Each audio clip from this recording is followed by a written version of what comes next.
لبيك اللهم لبيك لبيك لا شريك لك لبيك إن الحمد والنعمة لك والملك لا شريك لك. السلام علیکم محترم ضیوف الرحمان. پروگرام طریقہ حج و عمرہ درجہ بدرجہ کے 20ویں سلسلے کے ساتھ آپ کا میزبان اسد اللہ غوری آپ کو خوش آمدید کہتا ہے. ہمارا آج کا پروگرام گزشتہ کئی پروگرام سے قدرے ہٹ کر ہے، چونکہ آج ہم نکلے ہیں اپنی کسی گمشدہ میراث کی تلاش میں. آج نکلے ہیں ہم جستجو میں کسی ایسے خزانے کی جو ہمارے احساسات کو تقویت بخشتا ہے. آج ہم کھوج میں ہیں ایک ایسے کھوئے ہوئے خزانے کی جس کا تعلق روحانیت سے ہے. دیکھتے ہیں کہ آج کے اس پروگرام میں ہم کس حد تک اپنے مقصد میں کامیاب ہوتے ہیں. اپنے پروگرام کے محترم مہمان گرامی کا تعارف کرانے سے پہلے مجھے کچھ اشعار یاد آ گئے. سرفراز بزمی کہتے ہیں، ازل کے دن سے چلا ہوں ابھی سفر میں ہوں، میں آسماں پہ سہی پھر بھی رہ گزر میں ہوں، سخن میں سوز نہ جانے کہاں سے پھوٹ پڑا، غریق جب سے میں ہر فلا تذر میں ہوں. اور وہ ایک شعر ان کا اور یاد آ گیا، سکون دل کی طلب میں تڑپ رہا ہوں مگر اسیر لذت دنیا سیم و زر میں ہوں. آج ہمارے ساتھ شامل ہوئے ہیں ہمارے ہر دل عزیز محترم ابو محب مدنی بھائی، جن کو شفیق بھائی کے نام سے خوب پذیرائی ملی ہے. شفیق بھائی جیسے مشفق اور مہربان، جن کا دل ضعیف الرحمان کی خدمت کے لیے ہر وقت دھڑکتا ہے. شفیق بھائی کے ساتھ کام کرتے کرتے ضعیف الرحمان کی خدمت کے حوالے سے برسوں بیت گئے، لیکن کبھی شفیق بھائی کے جذبے کو سرد نہ پایا. مختلف پلیٹ فارمز پر، واٹس ایپ پر، مختلف گروپس میں شفیق بھائی مسلسل حاجیوں کے حوالے سے خوب گلہائے عقیدت بکھیرتے نظر آتے ہیں. جہاں تک ممکن ہوتا ہے شفیق بھائی کا تعلق مستند علماء کرام کے ساتھ جڑا رہتا ہے، جس سے ہم بھی خوب مستفید ہوتے ہیں ان کی معلومات سے. آپ کا مخصوص انداز تکلم ضعیف الرحمان میں خوب جگہ بنا کر رکھتا ہے، اور لوگ آپ کے لیکچرز کے اور آپ کے افکار کے سننے کے لیے منتظر رہتے ہیں. میں یہاں پر آپ کو بتاتا چلوں کہ ہمارے شفیق بھائی کا تعلق بہادر اور جری لوگوں کے صوبے پختونخوا سے ہے، اور اس کے ڈویژن ہزارہ سے تعلق رکھتے ہیں. جی ہاں، ہزارہ وہی جو کہ برفیلے پہاڑوں اور سرد جھیلوں اور خوبصورت نظاروں کی وجہ سے خوب مشہور ہے. کاغان، ناران، جھیل سیف الملوک، یہ سارے کے سارے نام تو آپ کے سنے ہوئے ہی ہوں گے. تو جب یہ علاقے اتنے خوبصورت ہیں تو آپ خود سوچئے کہ یہاں کے لوگ کتنے خوبصورت ہوں گے. السلام علیکم محترم شفیق بھائی. وعلیکم السلام ورحمۃ اللہ وبرکاتہ. سب سے پہلے میں آپ کا شکریہ ادا کرتا ہوں کہ آپ نے مجھے اس پروگرام میں شرکت کا موقع دیا. اللہ جل شانہ آپ کی کاوشوں کو قبول فرمائے. شفیق بھائی میں آپ کا شکریہ ادا کرتا ہوں کہ آپ ہمارے پروگرام میں آئے اور رونق بخشی.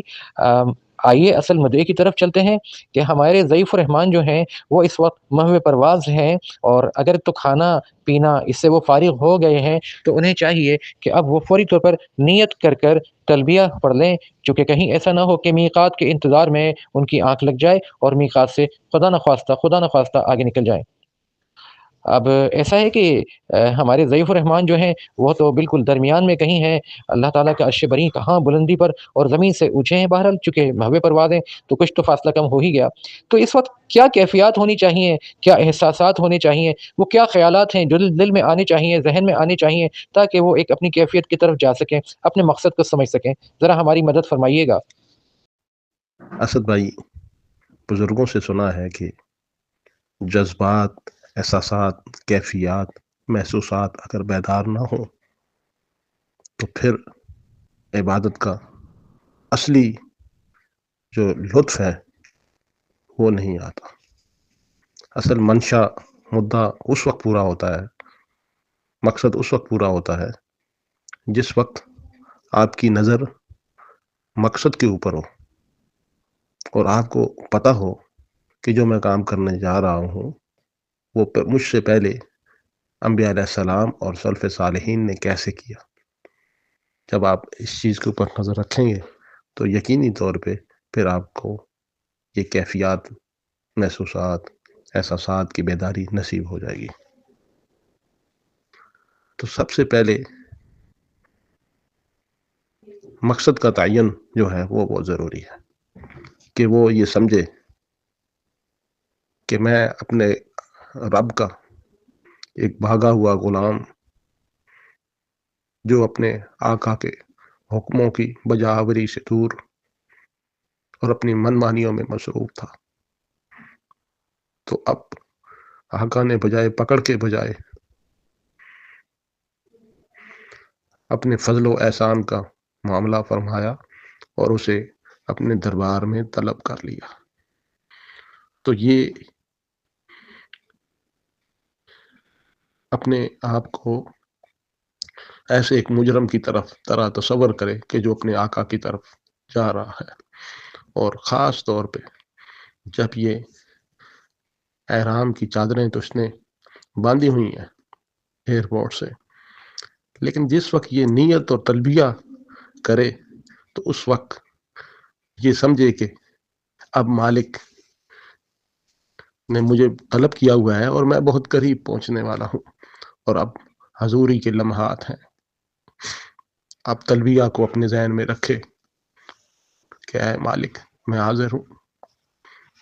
میں بھاگا ہوا تھا لیکن مالک میں حاضر ہوں، مالک تیرا کوئی شریک نہیں ہے، میں حاضر ہوں، اے مالک ساری تعریفیں تیرے لیے ہیں، بادشاہی صرف تیری ہے، ساری نعمتیں تیری طرف سے ہیں، اے مالک تیرا کوئی شریک نہیں، میں حاضر ہوں۔ جب ان کیفیات کے ساتھ وہ تلبیہ پڑے گا اور یہ تصور میں رکھے گا کہ سیدنا آدم علیہ السلام سے لے کے میرے آقا کریم صلی اللہ علیہ وسلم تک اللہ کے برگزیدہ بندوں نے، انبیاء علیہ السلام نے یہی الفاظ پڑھے ہیں، تو اس کی کیفیات تبدیل ہو جائیں گی اور وہ اس ڈگر پہ آ جائے گا جو منشا ہے۔ جزاک اللہ شفیق بھائی، آپ نے خوب منظر کشی کی۔ میں یہاں پر ایک چھوٹی سی منظر کشی کرتا چلوں کہ جب ہم نیت کر تلبیہ پڑھ لیتے ہیں تو یہ کیفیات ہمارے اوپر طاری ہو جاتی ہیں، لیکن کچھ ہی وقت گزرتا ہے کہ ایسا لگتا ہے ہر چیز پھر سے اپنے معمول کی جانب آ چکی۔ ضعیف رحمان گلیوں میں یعنی سیٹوں کے درمیان ٹہلتے ہوئے نظر آتے ہیں، کوئی کسی کے پاس کھڑا ہوا بات کر رہا ہوتا ہے، کوئی ایسی کی ٹھنڈک کم آنے کی شکایت بھی کرتا ہے، تو کوئی ایئر ہوسٹس کو آواز دے کر پانی طلب کر لیتا ہے، کوئی واش روم کی طرف جا رہا ہوتا ہے۔ ایسے میں چند ایک ان ضعیف الرحمان کو دیکھ کر شاید کہ دل میں ایسے خیالات لاتے ہوں گے کہ یہ لوگ کیوں بلا وجہ میں یہاں اور وہاں گھوم رہے ہیں۔ تو ایسے موقع پر محو پرواز جو یہ ضعیف الرحمان ہیں، ان کو اپنے قلب کو کس طرح سے پاک کرنا چاہیے اپنے ان تمام ساتھیوں کے حوالے سے، کہ ان کے دل میں ان ساتھیوں کے حوالے سے کوئی غلط خیال پیدا نہ ہو، جس سے یہ احساس ہو کہ ان کا درجہ تو بلند ہے اور وہ شاید کہ کوئی بہت اچھا کام نہیں کر رہے ٹہل کر یا گھوم پھر کر ان کے سامنے۔ ذرا اس پر روشنی ڈالیے گا۔ جہاز میں سفر کرتے ہوئے وہ اپنی منزل کے اوپر نظر رکھے۔ یہ سواری ایک ذریعہ ہے اپنی منزل کی طرف پہنچنے کا، منزل نہیں ہے، اس بات کو ذہن میں رکھے۔ اس بات پہ اللہ کا شکر ادا کرے کہ اس نے اتنی آسانی دی، جیسا کہ وہ دعا بھی ہے کہ جس میں کہ اے اللہ تیرا فضل ہے تو نے سواری کو ہمارے لیے مسخر کیا، ورنہ ہم تو اس کی قدرت نہ رکھتے تھے۔ تو جب یہ کیفیت اپنی بنائے رکھے گا تو اس کے اوپر یہ گرد و پیش کا ماحول اثر نہیں کرے گا۔ البتہ اس بات کو ذہن میں رکھے صرف میں ہی نہیں جا رہا، یہ باقی بھی اسی مالک کے مہمان ہیں، اسی مالک کے بلاوے پہ جا رہے ہیں، اور یہ گمان کرے کہ میں مجرم ہوں، لیکن یہ نہیں ہے، یہ مجھ سے بہت اچھے ہیں، تاکہ بندے میں حرص پیدا ہو۔ سمجھنے کی بات یہ ہے کہ بندے کے ساتھ عاجزی جچتی ہے، تکبر صرف اللہ جل شانہ کی شان ہے، اسی کے ساتھ جچتا ہے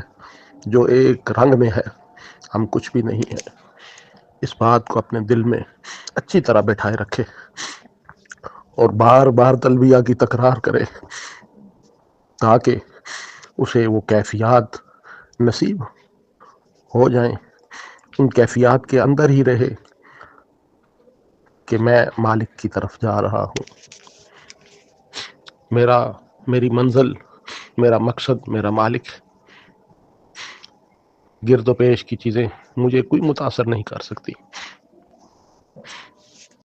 جی بہت شکریہ۔ اب یہ بتائیے گا کہ جب یہ ضیوف الرحمان یہاں ایئرپورٹ پر اتر جائیں گے جدہ کے، تو یہاں پر ان کو جب یہ دیکھیں گے تو منظر ہی بدل جائے گا۔ بہت سارے جہاز مختلف رنگ کے اور مختلف سائز کے جا بجا کھڑے نظر آتے ہیں۔ ان کے درمیان سے ہوتی ہوئی وہ ٹھنڈی بسیں یا ٹرین جو ہے وہ ان کو ایئرپورٹ کے لاؤنج تک پہنچاتی ہے۔ دور دور تک چیزوں کو دیکھ کر احساس ہوتا ہے کہ یہاں پیسہ خوب لگایا گیا ہے۔ اب یہ جو پرتعیش ماحول نظر آتا ہے، اس سے کیسے اپنا کو بچائے؟ کیا کیفیات اپنے اوپر رکھے؟ کیا مقصد اپنے سفر کا رکھے کہ ان کی طرف اس کا دل نہ جائے؟ اپنی ان کیفیات کو بچائے رکھنے کے لیے، بنائے رکھنے کے لیے صبر و تحمل کو اپنا بچھونا بنا لے، اور یہ سمجھے کہ میرا مقصد جو ہے وہ عظیم تر ہے، میں اس عظیم الشان ہستی کے گھر کی طرف جا رہا ہوں جو مالک حقیقی ہے، میں فقیر ہوں اور وہ دینے والا ہے۔ وہ پکارتا ہے یا ایھا الناس انتم الفقراء الی اللہ، اے لوگو تم میرے در کے منگتے ہو اور میں اسی در کی طرف رواں دواں ہوں۔ وہ فرماتا ہے اللہ غنی انتم الفقراء، کہ میں غنی اور تم سب فقیر ہو، تو میں اسی غنی کے گھر کی طرف رواں دواں ہوں۔ وہ فرماتا ہے لا تقنطوا من رحمت اللہ، گناہ تو میرے بہت زیادہ ہیں لیکن میں اس کی رحمت سے مایوس نہیں ہوں۔ میرا ملجا و ماوا، میرا سب کچھ وہی ہے، میری حاجت روائی وہی کرے گا، میری مشکل کشائی وہی کرے گا۔ جس طرح اس کریم نے میرے عیبوں کے اوپر پردے ڈالے ہوئے ہیں اور اس دنیا میں مجھے رسوا نہیں ہونے دیا، وہ مجھے آخرت میں بھی رسوائی نہیں دے گا۔ جی خوب آپ نے چیزوں کو بیان فرمایا۔ اب جب ہم یہاں سے چلتے ہیں ان اللہ کے مہمانوں کے ساتھ، اور راستے میں کوئی گھنٹے بھر کا سفر ہے، شاہراہ پہ بس دوڑ رہی ہے،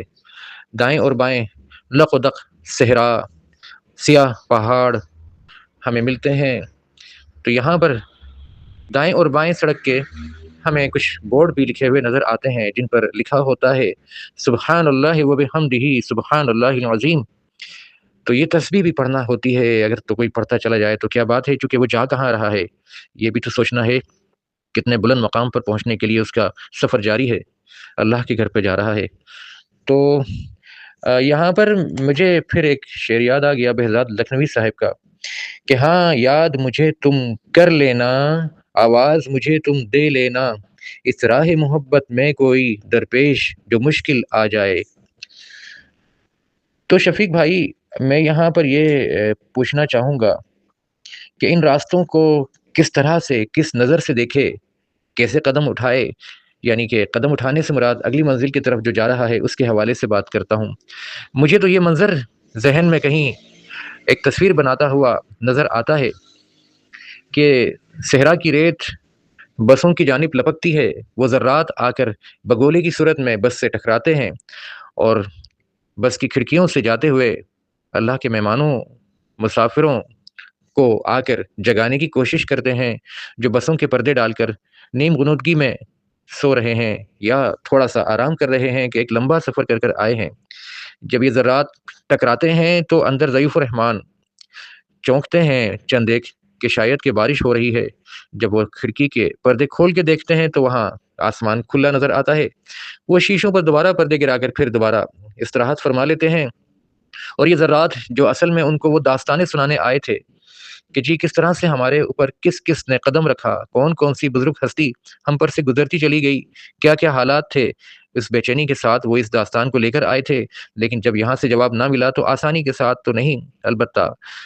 بھاری دل کے ساتھ وہ ذرات وہیں سڑک کے کنارے پھر سے گر جاتے ہیں، اور پھر ان کی نظریں دور کہیں آتی دوسری بسوں کے اوپر جم جاتی ہیں کہ اب دوسرے مسافروں تک کوشش کریں گے یہ پیغام پہنچانے کے لیے۔ تو ہمیں یہ بتائیے گا کہ ان پہاڑوں کو، ان صحرا کو ہم کس نظر سے دیکھیں؟ اسی سوچ کو اپنائے ہوئے وہ جدہ شہر سے مکہ المکرمہ کی طرف رواں دواں ہو جائے۔ جب اپنے مقصد کی اوپر نظر ہوگی تو پھر باقی چیزوں کا متاثر کن ہونا اس کے لیے کوئی حیثیت نہیں رکھے گا، اور جب مقصد بھولا ہوگا تو پھر یہ بھول بھلائیاں اسے یہیں بھٹکا دیں گی۔ تو بس نگاہ اپنے گناہوں پہ، اپنی کوتاہیوں پہ ہو، اور پھر نگاہ رب کریم کی عطاؤں پہ، اس کی مہربانیوں پہ، اس کی کرم نوازیوں پہ ہو، تو پھر یقینی ہے کہ وہ ان چیزوں سے متاثر نہیں ہوگا۔ اسی کیفیات، جذبات، محسوسات، انداز کے ساتھ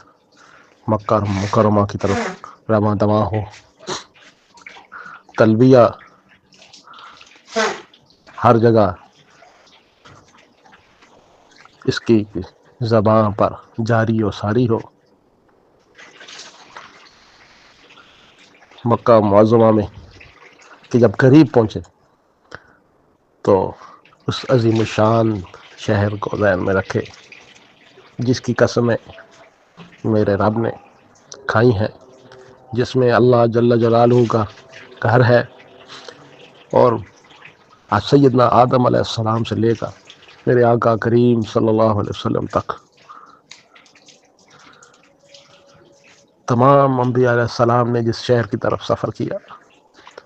اور سب سے بڑھ کر میرے آقا کریم صلی اللہ علیہ وسلم کی جائے پیدائش مکہ مکرمہ، جس سے سرکار محبت فرماتے تھے، سیدنا ابراہیم علیہ السلام نے جس شہر کی برکت کے لیے، آسانیوں کے لیے دعائیں فرمائیں، اس شہر میں میں داخل ہونے والا ہوں۔ اور ان پہاڑوں کو، ان راستوں کو اس نظر سے دیکھے کہ یہ صرف پہاڑ نہیں ہے، یہ وہ راستے نہیں ہیں عام، بلکہ اس نظر سے دیکھے کہ آدم علیہ السلام سے لے کے میرے آقا کریم صلی اللہ علیہ وسلم نے ان پہاڑوں کو دیکھا ہے، اور ان پہاڑوں نے اللہ کے برگزیدہ بندوں کو دیکھا ہے، اللہ کی محبوب ہستیوں کو دیکھا ہے۔ اس محبت کے ساتھ جب ان کو دیکھے گا تو اس کی کیفیات میں عجیب انداز میں اضافہ ہوگا، اور آنکھوں کے بندن ٹوٹ جائیں گے، اور آنسوؤں کی بارش یقینی ہے۔ یہی کب مکہ معظمہ میں داخلے کا اصلی طریقہ ہے، یہی عظمت والے شہر میں داخل ہونے کا اصلی دستور ہے، اور اپنے آپ کو ہر وقت ذہن میں رکھے کہ میں کیا، اور یہ شہر عظیم الشان شہر، کیا میں اس کے قابل تھا کہ مجھے یہاں پہ قدم رکھنے کا موقع ملتا؟ میرے رب کریم نے باوجود اس کے کہ میری سب خطاؤں کو، لغزشوں کو جانتا ہے، پھر بھی یہ کرم فضل فرمایا کہ مجھے اس شہر میں داخلے کا موقع دیا۔ بہت شکریہ، آپ نے خوبصورت انداز سے عکاسی کی۔ اب یہ اللہ کے مہمان جو ہیں وہ جدہ ایئرپورٹ سے جب چلے تھے تو انہیں دائیں اور بائیں بڑی بڑی اونچی عمارتیں، بازار نظر آئے تھے، اور پھر سیدھے ہاتھ پر آسمان کی جانب تو جہازوں کی قطاریں بھی خوب نظر آئیں آتے جاتے ہوئے ان کو، چونکہ ایئرپورٹ کا رش دور تک جہازوں کی جو پرواز ہوتی ہے اس سے پتہ چلتا ہے، جیسے چیلیں چل رہی ہوتی ہیں، اڑ رہی ہوتی ہیں مغرب کے وقت اپنے آشیانوں کی جانب، جدہ ایئرپورٹ پر بھی کچھ اسی طرح سے جہاز دور سے آتے ہوئے نظر آتے رہتے ہیں۔ بہرکیف وہ چٹیل میدانوں اور سنگلاخ پہاڑوں سے گزرتے گزرتے یہ ضعیف الرحمان پہنچ جاتے ہیں مکہ المکرمہ کے شہر میں، اور یہ پہنچتے ہیں جب اس سے پہلے ان کو وہ دور سے ایک کلاک ٹاور نظر آتا ہے۔ ظاہر ہے چونکہ وہ بہت دور سے انہیں نظر آیا، بہت دور سے، تو اس کو دیکھ کر بھی لوگ جاگ اٹھتے ہیں، ان کا دل ایک دم جھنجھنا جاتا ہے۔ لگتا تو یہی ہے کہ دل دھڑکنا بھول گیا بہت سوں کا۔ ایسے میں پوری بس کے اندر ایک والہانہ ترانہ گونج اٹھتا ہے۔ تو آئیے ہم بھی سب مل کر ایک دفعہ نہیں بلکہ 3 دفعہ تلبیہ پڑھ لیتے ہیں، کیا پتہ ہمارے تلبیہ سے ہم میں سے کس کس کا کام بن جائے تو یہ برکتیں نصیب ہوتی ہیں۔ تو تمام سامعین کرام، آپ سے اور شفیق بھائی آپ سے بھی ملتمس ہوں کہ آئیے ہم مل کر 3 دفعہ تلبیہ پڑھ لیتے ہیں۔ لبیک اللہم لبیک، لبیک لا شریک لک لبیک، ان الحمد والنعمت لک والملک لا شریک لک، لبیک اللہم لبیک، لبیک لا شریک لک لبیک، ان الحمد والنعمت لک والملک لا شریک لک، لبیک اللہم لبیک، لبیک لا شریک لک لبیک، ان الحمد والنعمت لک والملک لا شریک لک۔ شفیق بھائی، کیا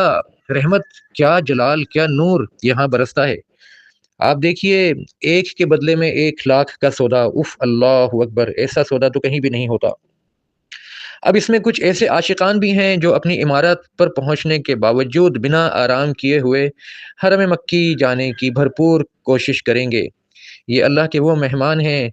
جن کو استثناء حاصل ہے، انہیں کوئی نہیں روک سکتا۔ ان کا دل، ان کا قلب مضبوط ہے، جسمانی طور پر بھی وہ مضبوط ہیں، ان کی روحانی طاقت بھی خوب ہے۔ تو ہم ان سے ہٹ کر مجھ جیسے لوگوں کی بات کر لیتے ہیں، جیسا کہ میں ہوں، کہ تھکے ہوئے ہیں، اب ایسے میں کیا کریں، اپنی عمارت میں جا کر تھوڑا آرام کر لیں تاکہ کچھ ہمت بن جائے۔ مجھ جیسا کمزور آدمی تو ظاہر سی بات ہے ایسی ہمت کہاں کر پاتا ہے، اور مجھے پتا ہے کہ اکثریت تو مجھ جیسی ہی ہوتی ہے، تبھی تو میں ان کے ساتھ میچ ہو جاتا ہوں۔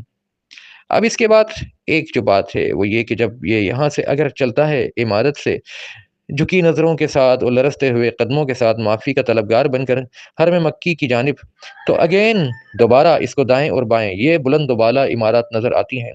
یہ آراستہ پیراستہ دکانیں نظر آتی ہیں، کہیں سونے سے لدی بندی دکانیں تو کہیں طرح طرح کے چیزوں سے بھری ہوئی دکانیں۔ یہ سارا بود و باش، یہ سارے کے سارے معاملات، کیا اس کو ایک بار پھر اس کی آنکھوں کو خیرہ نہ کر دیں گے؟ اس کو بجائے اس کے کہ وہ اپنی سوچ اپنے آگے کے ان جگہوں کی طرف لگا کر رکھے جہاں اس کو معافی ملنی ہے، کہیں ایسا تو نہیں جہاں پر اس کی دعائیں قبول ہونی ہیں، کہیں ایسا تو نہیں کہ اس سے پہلے پہلے پھر اس کا دل یہاں اور وہاں دائیں اور بائیں ہونے والے معاملات کو دیکھ کر یہیں بھٹک جائے اور وہ اس کیفیت کے ساتھ وہاں نہ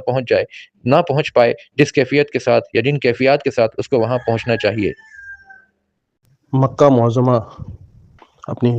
رہائش گاہ پر پہنچنے کی صورت میں چونکہ ایک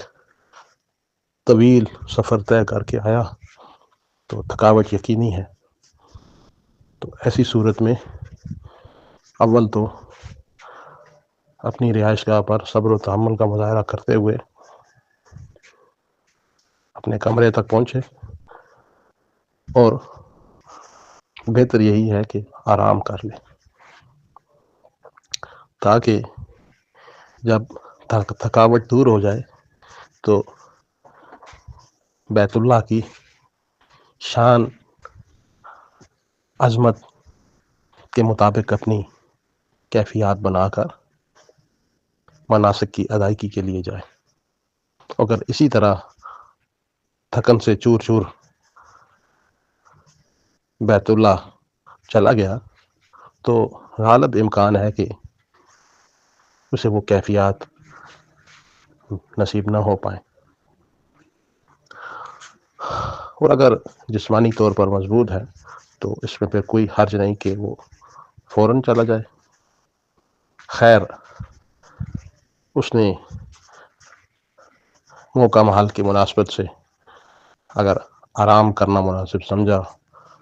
تو تب بھی ٹھیک، ورنہ فوری طور پر بھی نکل پڑا تو پھر بھی ٹھیک۔ تلبیہ کا ترانہ لبوں پر سجائے،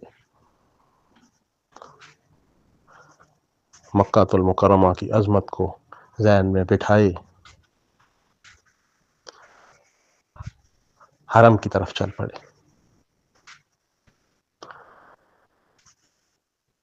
اس کی نگاہ اس بات پہ ہو کہ انبیاء علیہ السلام کس تواضع کے ساتھ، کس محبت کے ساتھ حرم کی طرف روانہ ہوتے ہوں گے، سلف صالحین کس طریقے سے حرم کی طرف جاتے ہوں گے، اور پھر اپنے گناہوں کو، اپنی لغزشوں کو، کوتاہیوں کو سامنے رکھے، اللہ جل شانہ کے فضل و احسان کو سامنے رکھے کہ اے مالک، میں تو تجھے بھولا ہوا تھا، مگر مالک تو مجھے نہیں بھولا، میں تو تجھ سے دور ہوا تھا، لیکن میرے مالک تو نے مجھے اپنی رحمت سے، اپنی عطا سے دور نہیں کیا، اور اس عظیم الشان گھر میں مجھے بلا لیا۔ تلبیہ ذوق و شوق کے ساتھ پڑھے کہ ہر مشتاق حق کا یہی ترانہ رہا ہے۔ حرم مکی کے پاس پہنچتے ہوئے یہ کیفیات ہونا ضروری ہے، کہیں اس کا دل بلند و بالا بلڈنگوں میں نہ الجھ جائے، ان شان و شوکت کی مظہر عمارتوں میں نہ پھنس جائے، اس کا دل اللہ جل شانہ کی طرف متوجہ ہو، اسے احساس ہو کہ میں نے اپنی زندگی غلطیوں میں بسر کر دی، اور اب اس مالک نے سب کچھ ہونے کے باوجود مجھ پہ فضل کیا، تو اب میں اپنا مقصد حاصل کر کے یہاں سے جاؤں، یعنی توبہ النصوح، ایسی توبہ جو نہ صرف گناہوں کو معاف کر دے بلکہ گناہوں کو نیکیوں میں تبدیل کروا دے۔ اب سوچئے، ایک بندے نے کسی کے 1,00,000 روپے دینے ہو اور وہ لوٹا نہ سکتا ہو، اچانک اسے خوشخبری ملے کہ اس بندے نے اس کے 1,00,000 کا قرضہ معاف کر دیا، تو اس کی خوشی کی کیا انتہا ہوگی۔ پھر اچانک اسے ایک اور خبر ملے کہ اس نے نہ صرف معاف کر دیا بلکہ 1,00,000 بطور انعام بھی دے رہا ہے، تو وہ تو خوشی سے اس کی کیا حالت بن جائے گی۔ تو پھر اب اس مالک کی عطا کے اوپر نظر رکھے جو اس بات پہ قادر ہے گناہوں کو نہ صرف معاف کر دے بلکہ گناہوں کو نیکیوں میں تبدیل کر دے، تو اس جذبے کے ساتھ بیت اللہ کی طرف جائے۔ جزاک اللہ حضرت۔ بس اب ایک اور بات آپ سے بڑی کرنی ہے مجھے، وہ یہ کہ یہ قافلہ چلتے چلتے چلتے چلتے اپنی عمارات سے بس سے آیا یا پیدل چلا، اب یہ یوں سمجھ لیجئے کہ شاہراہ ابراہیم خلیل سے آگے بڑھ رہا ہے، یا جرول کی طرف سے آ رہا ہے، یا وہاں کہیں مروہ کی طرف سے آگے بڑھتا ہے، اور یا پھر ادھر کہیں اجیاد کی طرف سے حرم مکی کی طرف بڑھتا ہے۔ مسجد الحرام اب اس کے سامنے آتی ہے، اس کی فصیل اس کو نظر آتی ہے، یہ جو فصیل نظر آتی ہے وہ اللہ اکبر، تو اس کے بعد اس کی کیا کیفیات ہوں گی۔ ابھی تو اسے اندر جانا ہے، وہ تو دوسرا مرحلہ ہے، انتہائی نازک مرحلہ ہے، لیکن یہ جو فصیل نظر آئی اس کو حرم مکی کی، اب بتائیے کہ اس کی کیفیات کیا ہو جانا چاہیے۔ حرم مکی کے قریب پہنچے، اس بات کو ذہن میں لائے کہ یہ میرے آقا کریم صلی اللہ علیہ وسلم کی جائے پیدائش ہے، یہاں میرے آقا نے اپنا بچپن گزارا، جوانی گزاری، دین حق کی اشاعت کے لیے کیا کیا تکلیفیں نہ اٹھائیں، اور اللہ جل شانہ کا پیغام ایک ایک بندے تک پہنچایا، اور اس پہ کوئی کسر باقی نہ رکھی، اور پھر اپنی زندگی کی طرف دیکھے کہ جو دین میرے آقا کریم صلی اللہ علیہ وسلم نے اتنی مشقت کے بعد، اتنی سختیوں کے بعد ہم تک پہنچایا، تو میں نے اس پہ کیا عمل کیا۔ تو جب اس بات کو ذہن میں لائے گا تو اپنی لغزشوں کوتاہیوں کو ذہن میں لائے گا تو خود بخود اسے رونا آئے گا، اپنی کوتاہیوں پہ معافی مانگے گا، اور جب حرم کے در و دیوار نظر آئیں، مسجد الحرام کے در و دیوار نظر آئیں، تو خوب اللہ جل شانہ کو یاد کرے اور تلبیہ کی کثرت کر دے۔ جی شفیق بھائی، اب تو ضعیف الرحمان داخل ہوں گے دعائیں کرتے ہوئے، جیسا کہ مسجد میں دعا کی جاتی ہے داخلے کے وقت، اور پھر انہوں نے اپنی نظریں بھی جھکانی ہیں۔ یہاں پر چند ایک باتیں میرا خیال ہے کہ کر لینا چاہیے، کہ ایسے موقع پر یہ دیکھنا چاہیے کہ آپ اپنے کیفیت کو کس طرح سے طاری کر سکتے ہیں، چونکہ اب تو موجودہ حالات میں کچھ چیکنگ اور اس طرح کی سختی رہی ہے کہ وہ راستے جہاں سے پہلے آسانی کے ساتھ سیدھا سیدھا داخل ہو جایا کرتے تھے، اب تو پتہ نہیں کتنا گھمایا پھرایا جاتا ہے، تب کہیں جا کر جو ایک ضعیف الرحمان کے گروپ ہے وہ کہیں پہنچ پاتا ہے کسی مقام پر، یعنی مطلوبہ راستے سے تو نہیں جا پاتے، اب بس انہی کی مرضی یا انہی کے رحم و کرم پر ہوتے ہیں وہاں کے سیکیورٹی سٹاف کے کہ وہ کہاں سے آپ کو داخل کروائے، اور پھر اس دوران میں اتنا رش، یہ ساری چیزیں چل رہی ہوتی ہیں کہ وہ کیفیات نہیں بن پاتی۔ ایسے میں ایک صلاح یہاں پر یہ دی جا سکتی ہے کہ کوشش کی جائے کہ صبح 9 بجے کے قریب اگر پہنچ سکیں حرم تو بہت ہی اچھا وقت ہوتا ہے، اس وقت عموماً لوگ اشراق وغیرہ پڑھ کر فارغ ہو چکے ہوتے ہیں اور وہ اپنی عمارت کی طرف چلے جاتے ہیں، آرام کرنے والے جو قیام اللیل والے ہوتے ہیں تو کچھ رش کم ہو جاتا ہے، ایسے میں ذرا راستے کھلے ہوتے ہیں، چونکہ نماز ظہر بہت دیر کے بعد ہوگی اب، لہٰذا یہ وقت ہے، باقی جو وقت مناسب لگے وہ اس وقت جا سکتے ہیں۔ تو شفیق بھائی اب جب یہ داخل ہوئے تو اب تو ہے وہ سب سے اہم مرحلہ جس کو ہم کہتے ہیں کہ پہلی نظر کعبے پہ پڑھنا، تو وہ جیسا کہ کسی شاعر نے کیا خوب کہا کہ کعبے پہ پڑھی جب پہلی نظر کیا چیز ہے دنیا بھول گیا، کہنے والے کہتے ہیں کہ اس وقت یہ دعا مانگ لینی چاہیے کہ اللہ تعالی ہمیں مستجاب الدعوت بالخیر بنائے، لیکن یہ بھی کہنے والے کہتے ہیں کہ دعا ہی وہ زبان پر آتی ہے جو اللہ تعالیٰ خود زبان پر پہنچاتے ہیں اور وہی قبول ہوتی ہے جو اللہ چاہتے ہیں۔ تو یہ تمام کی تمام باتیں آپ ذرا بتائیے گا کہ کس طرح سے داخل ہو، کیا مانگے، کس انداز سے مانگے، اور پہلی نظر جو ہے اس کے لیے کہا جاتا ہے کہ پہلی نظر جب پڑتی ہے تو پہلی دعا اس کے بعد جو بھی کی جائے وہ قبول ہو جاتی ہے، ذرا روشنی ڈالیے گا۔ مصنون طریقے سے مسجد کے اندر داخل ہو، نظریں جھکائے ہوئے چلے۔ میرے ایک دوست نے مجھے کہا کہ نظریں اس لیے نہ جھکائے کہ جب اٹھائے گا تو پہلی نظر کعبہ پہ پڑے گی تو قبول ہوں گی، وہ کہتا ہے واللہ کعبہ پہ جب بھی نظر پڑے گی تو آئیں قبول ہی ہوں گی،